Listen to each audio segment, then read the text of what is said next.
So Jen, Harry's on his red Ps. Was it a case of, here are the keys, off you go? I'm not quite sure about that. We were really excited when he got his licence, and certainly excited for him that he was gaining a little bit more independence as he's getting older. But yeah, there are a few nerves, I guess. You know, you sort of nurture them through this this period where they're practicing and you're with them and, you know, giving them lots of advice and stuff. But yeah, once they get their keys and they go, you just have to hope that they remember what they've been taught and, you know, try and keep learning, I guess. Harry is a big help to us in the family. We've got 3 children, so I'll often get Harry to help out with picking up or dropping off his sisters. I get a little nervous driving them around because, I mean, they mean a fair bit to me and mum and dad as well, so you got to look after them, you got to be safe, and the awareness levels do spike a bit when you have other people in the car with you. We often talk about leaving plenty of time to get places and that sort of thing, know where you're going in terms of not being too distracted with trying to find places and things like that. So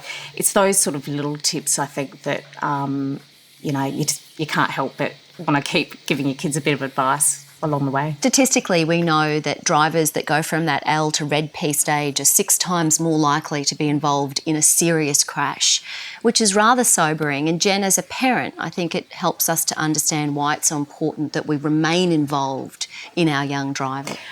I mean, that statistic is frightening. And I think as parents, most of us know that, you know, we're putting a lot of trust in our kids, and we hope that all the guidance we've given them through their learners is going to hold them in good stead.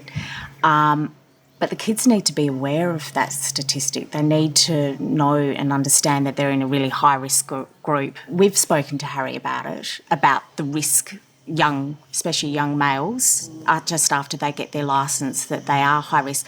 I didn't realise it was quite that high, but it's about, I guess, keeping the communication open. It is a pretty worrying statistic, and I can understand how it is because I know there's been close calls, and that is really due to inexperience. I don't think the parenting ever stops when they're first starting to get out on their own driving. We occasionally drive together, and it's good to see how he's going, and we're really happy with his progress so far. But you know, he's still learning. We're well aware of the risks at this age, and keep gaining experience and be safe on the road.